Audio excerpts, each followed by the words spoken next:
لماذا تستكثرون علينا أن نقول لكل صاحب موقف شريف شكرا لك؟ لماذا لا نقول شكرا لسوريا؟ لماذا لا نقول شكرا لإيران؟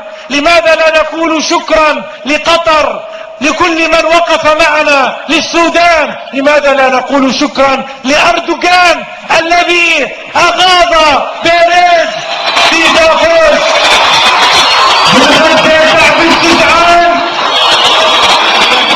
التحية لأردوغان، التحية لأردوغان.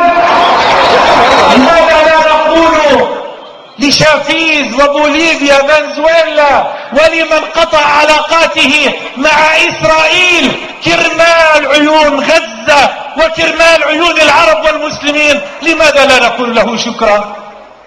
لمن تريدون أن نشكر؟ لمن تريدون أن نقول شكرا وأحسنتم؟ لماذا لا نقول شكرا لمن وقف معنا في السر والعلن، لمن دعمنا ماليا وماديا وسياسيا؟ لماذا لا نقول شكرا للرئيس بشار الأسد الذي وقف معنا وقفة الرجال؟ يا بشار سيسي، نحن وراء التحرير. يا تعالوا يا بشار، انتوا اللي تعلموا.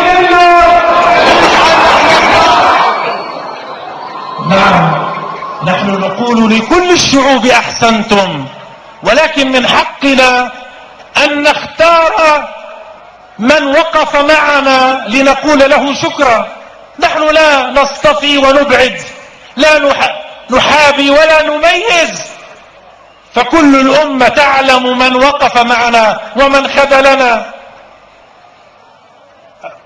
لا تظنوا أننا سنخاف تهمتكم، لا والله، سنظل نقول لمن وقف معنا شكرا. وحسبكم أن الذين خذلونا وصمتوا ولم يفعلوا شيئا أو بعضهم تواطأ، حسبكم ألا نقول لهم إلا حسبنا الله ونعم الوكيل. حسبنا الله ونعم الوكيل، حسبنا الله ونعم الوكيل. أيها الإخوة والأخوات، هناك أيضا من يقذف في وجهنا موضوع الدور الإسلامي وكأنه تهمة. يا سادة، يا أهل الدنيا، يا أبناء الأمة العقلاء، نحن لا نفاضل بين دور ودور، نريد دورا عربيا وله الأولوية، ونريد دورا إسلاميا وله الأولوية من بعد ذلك. فهل هناك تناقض بين الاهتمام بالدور العربي والإسلامي؟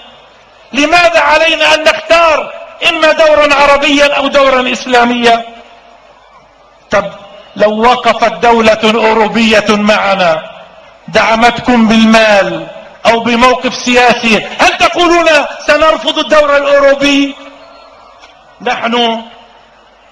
نحن مع كل من وقف معنا، نحن مع العرب والمسلمين، نريد جمع الأمة العربية والإسلامية على قضية فلسطين، ولا نريد تقسيم الأمة إلى معسكرات ومحاور. إن الذي يتهمنا بهذه المحاور هو الذي يقع في فخها، رمتني بدائها وانسلت. وهذا التمييز بين عربي ومسلم وبين سني وشيعي هذه لعبة نكراء نريد أن نجعلها خلف ظهورنا، فنحن مع كل العرب